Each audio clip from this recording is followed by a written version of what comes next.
Message क्या picture? Message ये है कि एक तो हमारी जो पब्लिक है ना आजकल जो जो बनाने वाले निर्माता निर्देशक हैं जो वो है कि पूरी लाइन मार काट ही दिखा रहे हैं। और हमारी फिल्म का जो मेन मकसद है कि हमने फिल्म बनाई है आर्मी के ऊपर। हमारा जो स्लोगन है once a soldier always a soldier. Once a soldier always a soldier की जब एक सोल्जर आउट ऑफ ड्यूटी भी होता है तो उसका जो कर्तव्य है वो अपने देश को बचाना है, सर्वोपरि रख के सभी अपनी फैमिली को तार पे रख के सब कुछ तार पे रख के अपने देश को बचाना उसका सबसे पहला धर्म है। इसलिए फिल्म का टाइटल जो है ब्लाइंड साइडेड रखा गया है, अंधकोश। और इसमें हमारा जो हीरो है वो एक ऑपरेशन के दौरान जिसमें कि उसे एक गल्फ टिप मिल जाती है, उसकी वजह से एक ह्यूमन एक्सप्लोजन में वो अपने आई साइट खो बैठते हैं। मैं एक्शन की बात करूँ तो एक्शन भी डिफरेंट आप लोगों ने दिखाने की कोशिश की आपने। कहाँ शूट हुआ, कितना जब कंप्लीट हुआ, कितना सिनेमा हॉल में लगने वाले हैं? ये कुछ पोर्शन हमने जम्मू कश्मीर में किया है, कुछ घोड़बंदर में किया है, फिर फ्यूचर स्टूडियोज में किया है, पंजाब में किया है, यूरोप में किया है। ये over India, all over India, मतलब पंजाब, महाराष्ट्र स्टेट में और हरियाणा में और यूरोप में लगा लीजिए आप, आर्मेनिया और जॉर्जिया कंट्री में।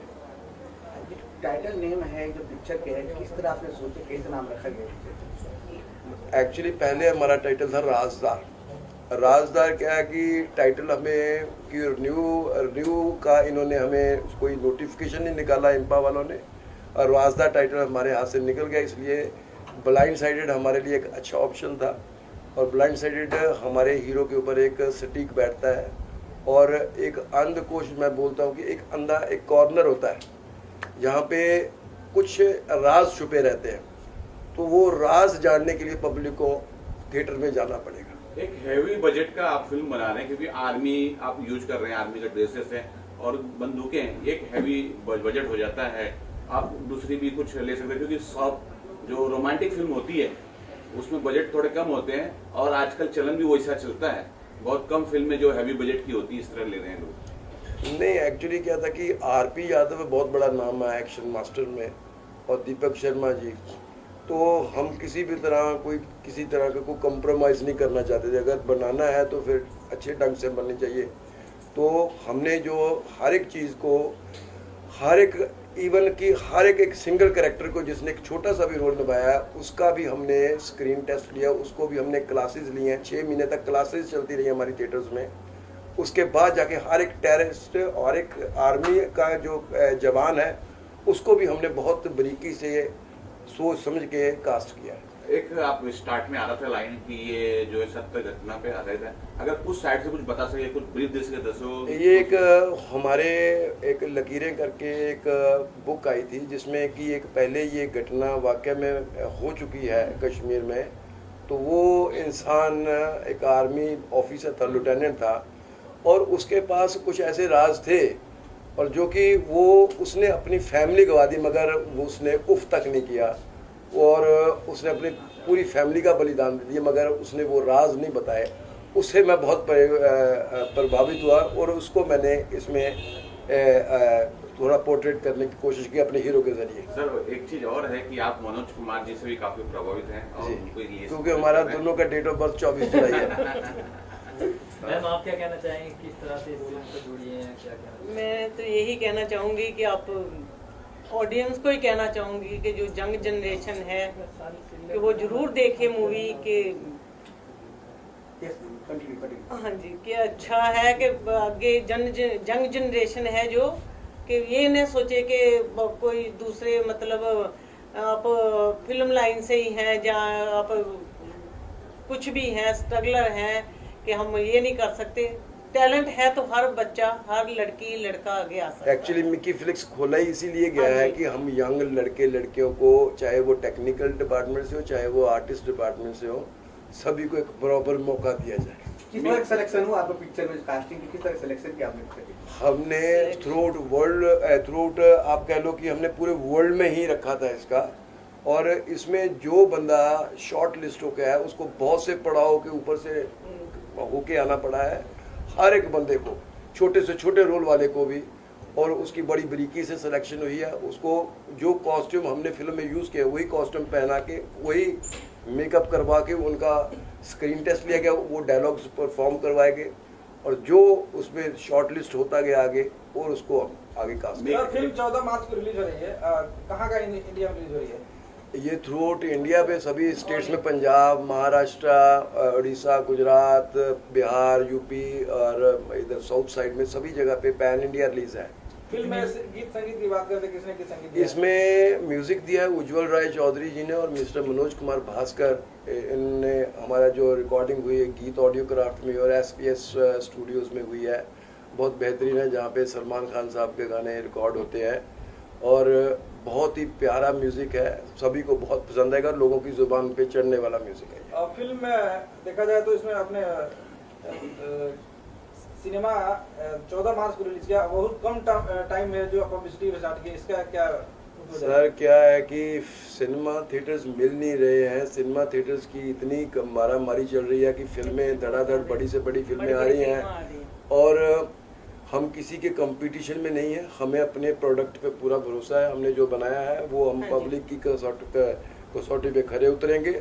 हमने जो हमें डेट मिली उस डेट के हिसाब से हमने वो एक रखा, और हमें अच्छा लगा कि ये 14 मार्च में फिट बैठ रही है, तो उसके हिसाब से हमने ये लॉन्च। बॉलीवुड के बड़े सुपरस्टार को आपने समर्पित किया पूरी फिल्म को, क्या वजह थी? बॉलीवुड के, क्योंकि मैं मनोज कुमार साहब की डायरेक्शन का शुरू से कायल रहा हूँ, उनकी कोई भी फिल्म आप ले लीजिए, क्रांति ले लीजिए, पूर्व पश्चिम ले लीजिए, उपकार ले लीजिए, वो उनकी टेकिंग का एक अलग ही था। राजकुमार खोसला साहब ले लिए, राज खोसला साहब ले लीजिए, एक कंप्लीट मतलब कि डायरेक्टर थे।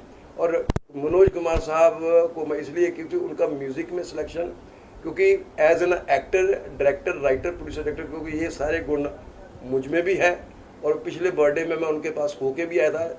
और मैं आपको ये भी बात बताना चाहता हूँ ऑन द रिकॉर्ड कि मैंने उनकी हाथ की लिखी हुई रोटी कपड़ा और मकान की स्क्रिप्ट ली है, उनके हाथों से आशीर्वाद लेके, जो कि मैं नेक्स्ट फिल्म में जो बनाने जा रहा हूँ वो रोटी कपड़ा और मकान के ऊपर है। सनी देओल जी के साथ काफी फिल्म किया है, कैसा रहा उनके साथ वर्क करके आपका? सनी देओल साहब के साथ बहुत अच्छा मेरा एक्सपीरियंस रहा। देओल फैमिली बहुत अच्छी है, कोऑपरेटिव है।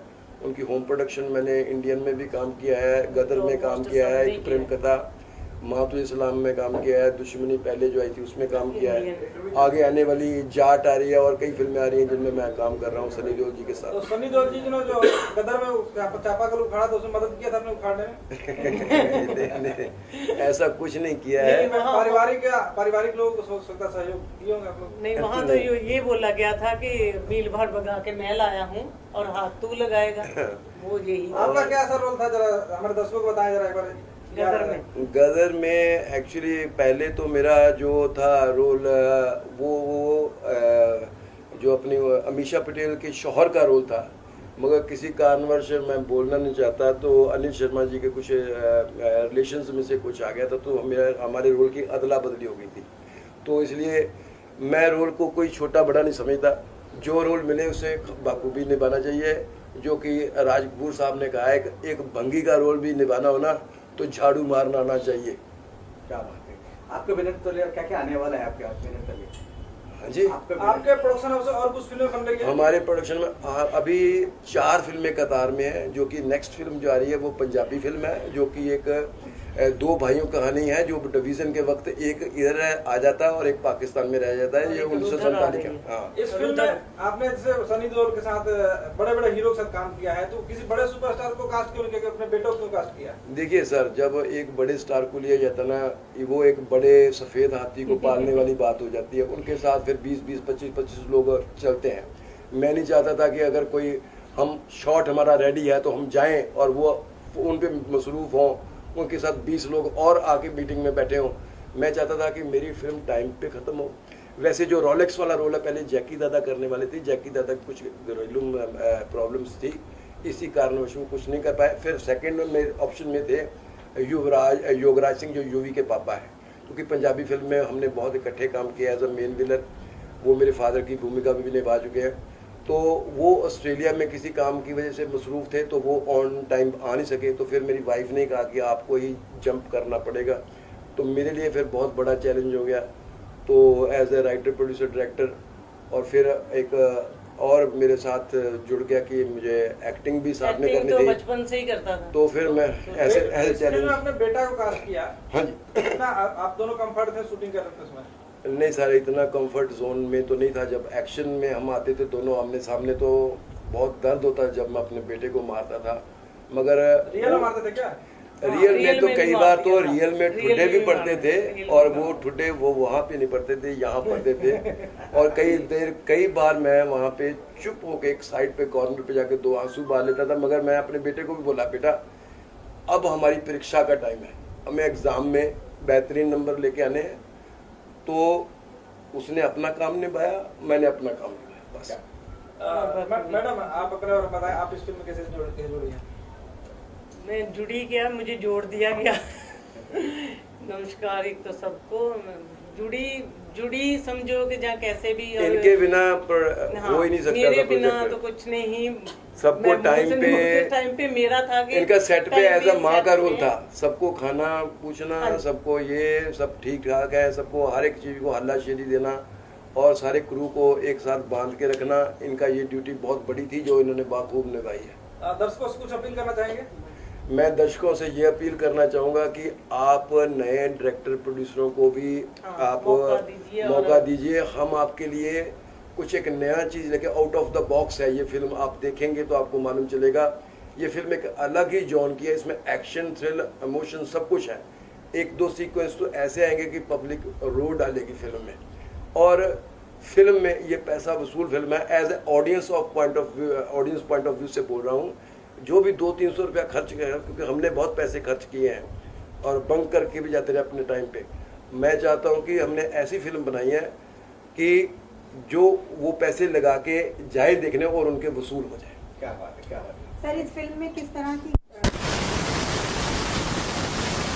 सामना तो जी देखिए, परमिशंस लेना बहुत बड़ी सबसे बड़ी होती है कि परमिशंस मिल जाए, फिर ऑडियंस, फिर अपने कास्ट को, अपना जो आर्टिस्टों को संभालना, क्योंकि कई जब ओपन एरियाज में हम शूटिंग करते हैं तो ऑडियंस शूटिंग नहीं करने देती, टेक्निकल कई बार प्रॉब्लम्स आ जाती हैं, तो कई बार कुछ एरर्स आ जाते हैं, तो काफ़ी होता है। मगर film making is not a joke, it's a big challenge. Thank you sir. बहुत बताया जितना मैं पिक्चर देखा, आपके काम खास तौर पर तालियां बजाने के लायक, जितनी खूबसूरत बेहतरीन काम की, इस पूरी पिक्चर से क्या उम्मीद रखते हैं आप? क्या उम्मीद रखेंगे? आपको क्या लगता है कि आप ऑब्वियसली बताइए। हिट हो जाए, सुपर हिट हो जाए और दुनिया में, वर्ल्ड में अच्छे से फेमस हो जाए और सब पसंद करे इस मूवी को? मैडम सबसे पहले आप अपना परिचय दीजिए, कहाँ के रहने वाली हैं और ये कितनी फिल्में अभी तक आपकी जाती है? मैं बेसिकली दिल्ली से रहने वाली हूँ और ये मेरी तीसरी मूवी है। कौन सी और 2 आई हैं? 2 मैंने टॉलीवुड्स करी है और एक बॉलीवुड है और एक फीचर्स फिल्म करी।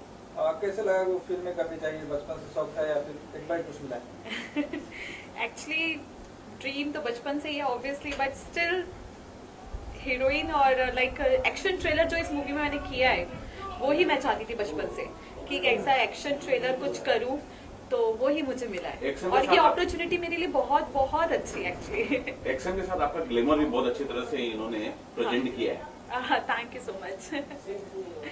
बस मूवी का काम है। पिक्चर जो किस हुआ तरह है। कास्ट हुआ, पिक्चर में कैसे पिक्चर मिला आपको, पिक्चर कैसे मिला आपको? ये पिक्चर मुझे ऑडिशंस के थ्रू ही मिला है और ऑडिशंस दिया, उसके बाद सिलेक्टेड हुई, देन मूवी मिल गई, दैट्स इट। किस तरह बॉन्डिंग रहा, कैसे रहा आपका हीरो के साथ, किस तरह बॉन्डिंग रहा आपका?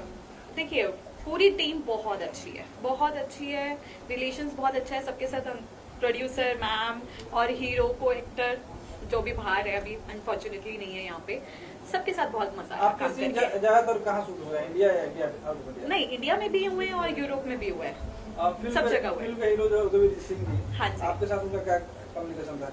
बहुत अच्छा था, बहुत अच्छा लगा उनके साथ मुझे काम करके और दे सब बेहतरीन एक्टर, आई गेस हम कह सकते हैं।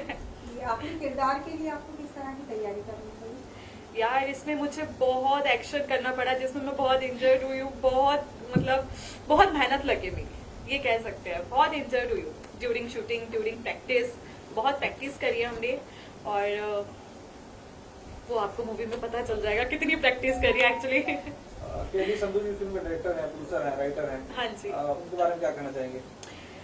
सर ने ये अपॉर्चुनिटी हमें दी और थैंक्स टू सर ऑब्वियसली, और पूरी टीम मुझे बहुत अच्छी लगी। सर का नेचर बहुत अच्छा है। सर ने मतलब ये मूवी बहुत ही दिल से बनाई है, और उन्होंने डायरेक्ट भी की है, प्रोड्यूस भी की है, तो ऑब्वियसली बहुत अच्छी बनी है। That's it. मैडम आप क्या कहना चाहेंगी? अपना बारे में बताएं पहले। जी, मेरा नाम चित्रा शर्मा है और मैं भी दिल्ली से रहने वाली हूँ। तो मैं आपको बस ये बताना चाहती हूँ कि ये जो मूवी है हम लोगों की पूरी जान लगी है इसमें। तो आप समझ सकते हैं कि हमने इतनी मेहनत की है, और मैम ने भी काफ़ी मेहनत की है इसमें। एक्शन है, थ्रिलर है, ड्रामा है, एवरीथिंग, आपको सारी सिचुएशंस देखने को मिलेंगी। और मैं आपको ये बताना चाहती हूँ, ये मेरी फर्स्ट मूवी है। उससे पहले मैंने वेब सीरीज़ की हैं और एड्स किए हैं। तो केडी संधू जी ने मुझे ये ऑफ़र दिया कि आप करेंगे ये मूवी, तो I am very excited to do this movie. तो आज जो है मैंने मूवी करने के बाद मुझे बहुत अच्छा लग रहा है। इसका ट्रेलर देखा मैंने, तो अभी अगर आप भी ये पिक्चर देखेंगे तो आपको भी समझ में आएगा कि हमने कितनी मेहनत के साथ ये पूरा काम किया है। तो आई एम श्योर कि आपको भी ये मूवी पसंद आएगी। फिल्म के संगीत कैसा है, आपको कैसा लगा? मुझे बहुत अच्छा लगा इसका संगीत भी और म्यूजिक भी, एवरीथिंग जो भी है हमारे संधू जी सर ने किया है साथ में। Everything is perfect, everything is perfect, सारी चीजें एकदम से परफेक्ट है। तो आपको देखेंगे तो आप खुद पता चला जाएगा। क्या उम्मीद करती है दर्शकों से, कुछ कहना चाहेंगे? क्या ही बोल सकते हैं यार, बस आप लोगों के हाथ में। बस आप लोग आप प्लीज जाइए, सपोर्ट हमें कीजिए, पसंद थोड़ा सा कीजिए, प्यार कीजिए, ये मूवी के That's लिए it. सपोर्ट कीजिए, और आप देखेंगे तो और भी लोगों को दिखाएंगे ऑफ कोर्स। तो बस यही कहना चाहते हैं कि हमें एप्रिशिएशन मिले आप लोगों से। Thank you sir. Thank you. जी बोलिए। तो प्लीज सपोर्ट कीजिए, प्यार दीजिए, और अपने सारी फैमिलीज को साथ लेके जाइए, क्योंकि ये फैमिली मूवीज है, ठीक है। And happy Holi guys, happy Holi. तो इस होली पे ही हमारी पिक्चर रिलीज हो रही है, और मैं चाहती हूँ कि आप सब अपनी फैमिली के साथ इसको एंजॉय करें। Happy Holi from my side. Holi के शुभ अवसर पे हमारी फिल्म आ रही है 14 तारीख को, Exactly. और हमारी तमाम दर्शकों को बहुत सारी शुभकामनाएं, और होली के साथ आप हमारी फिल्म को एंजॉय करें, देखें। हमारी यही आप लोगों से विनती है। है ना? बहुत बहुत हैप्पी होली। सर आपका क्या किरदार फिल्म में? मैं फिल्म में एक आर्मी डॉक्टर हूँ, और छोटा सा ही रोल है। क्या बट रियल बहुत में- इम्पोर्टेंट है। रियल में डॉक्टर हो तो क्या? बहुत इम्पोर्टेंट है। रियल में डॉक्टर बनना आपको? नहीं, अब मेरी उम्र नहीं रही कुछ ज़्यादा। आपके बाजू में 2 हीरोइन खड़ी हैं, दोनों का इलाज करना है। बस इनको कभी मैं डायरेक्ट करूंगा, क्या बात है, क्या बात है। क्योंकि मेरा बैकग्राउंड डायरेक्शन का है। मैं फिरोज खान का चीफ असिस्टेंट रह चुका हूँ, और 2017 से ही एक्टिंग कर रहा हूँ। क्या बात है, जी। क्या यूपी फाइल्स में मैं एक गैंगस्टर का रोल किया था मैंने, वो कट गया। अच्छा। और एक मराठी फिल्म आ चुकी है दंगा, और ये तीसरी फिल्म आएगी, और 2 मेरी फिल्में आने वाली और हैं, इसमें 7/11 मुंबई ट्रेन ब्लास्ट है। केडी संधू जी के बारे में कुछ कहना चाहेंगे? केडू संधू साहब एक पैशनेट और फिल्म बनाने का जुनूनी आदमी है, Exactly. और बहुत ही जुनून के साथ, बहुत ही इंटरेस्ट के साथ, पैशन के साथ उन्होंने फिल्म बनाया है।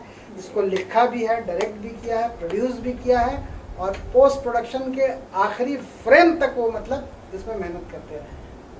और ऐसे जुनूनी आदमी को मैं चाहता हूँ कि फिल्म को सफलता मिले, और वो और भी फिल्में बनाए जो दर्शकों के सपोर्ट के बगैर नहीं हो सकता।